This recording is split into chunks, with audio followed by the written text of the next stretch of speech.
7 जुलाई 1999 की वो काली रात। कारगिल की पहाड़ियों पर पारा शून्य से 15 डिग्री नीचे गिर चुका था। हवा के झोंके नहीं, बल्कि दुश्मन की गोलियां जिस्म को चीरने के लिए हवा में मौत का संगीत गा रही थी।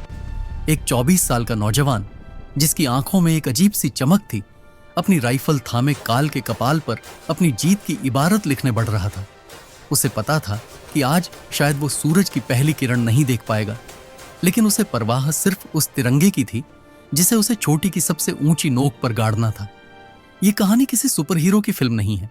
ये कहानी है कैप्टन विक्रम बत्रा की। हिमाचल की वादियों में बसा एक छोटा सा शहर पालमपुर।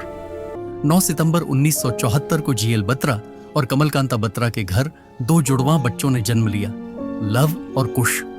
लव यानी विक्रम बचपन से ही बेखौफ थे। स्कूल के दिनों में जब बच्चे खिलौनों से खेलते थे, विक्रम को तिरंगे और सेना की वर्दी से प्यार था। वे स्कूल में स्पोर्ट्स के स्टार थे, कराटे में ग्रीन बेल्ट थे, लेकिन उनका असली लक्ष्य तो सरहद थी। एक बार उनके पिता ने पूछा था, बेटा फौज में ही क्यों जाना है? विक्रम का जवाब आज भी युवाओं के लिए प्रेरणा है। पापा, मुझे वो जिंदगी नहीं जीनी जो सिर्फ अपने लिए हो। मुझे वो मरना है जिसे दुनिया याद रखे। कॉलेज के दिनों में विक्रम का चयन मर्चेंट नेवी में हो गया। लाखों की सैलरी थी, ऐशो आराम की जिंदगी इंतजार कर रही थी, लेकिन विक्रम का मन चंडीगढ़ की गलियों में नहीं, बल्कि सरहद की धूल में था। उन्होंने उस सुनहरे भविष्य को लात मार दी। उन्होंने अपनी मां से कहा, मां, मुझे पैसा नहीं, देश की मिट्टी का कर्ज उतारना है। और 1996 में वो दिन आया जब उन्होंने IMA में कदम रखा। यहां से लव के कैप्टन विक्रम बत्रा बनने का सफर शुरू हुआ। इसी दौरान उनकी मुलाकात डिंपल से हुई। उनका प्यार कोई साधारण प्यार नहीं था। जब विक्रम युद्ध पर जा रहे थे, उन्होंने अपनी उंगली काटकर डिंपल की मांग भरी थी। यह उनका खून से किया गया वादा था कि वे वापस आएंगे।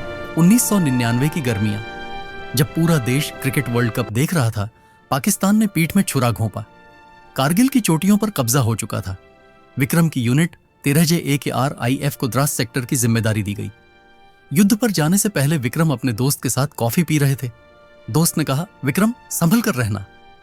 विक्रम ने मुस्कुराकर वो शब्द कहे जो इतिहास में स्वर्ण अक्षरों में दर्ज हो गए, या तो तिरंगा लहराकर आऊंगा या तिरंगे में लिपट कर आऊंगा, लेकिन आऊंगा जरूर। 20 जून 1999। मिशन था पॉइंट 5140, जो करीब 17,000 फीट की ऊंचाई पर था। दुश्मन ऊपर बैठा था और नीचे से आ रहे भारतीय सैनिकों पर गोलियां बरसा रहा था। विक्रम बत्रा, जिनका कोड नेम शेरशाह था, ने अपने साथियों के साथ पीछे के रास्ते से सीधी चढ़ाई शुरू की। दुश्मन ने उन्हें देख लिया और भारी गोलाबारी शुरू कर दी। विक्रम ने चिल्लाकर अपने साथियों में जोश भरा। वे अकेले एक बंकर में घुस गए और आमने सामने की लड़ाई में 3 दुश्मनों को खत्म कर दिया। सुबह जब छोटी फतह हुई तो रेडियो सेट पर विक्रम की आवाज गूंजी, ये दिल मांगे मोर। इस नारे ने पूरे देश में जोश की लहर दौड़ा दी, लेकिन नियति को कुछ और मंजूर था। अगली चुनौती थी पॉइंट 4875।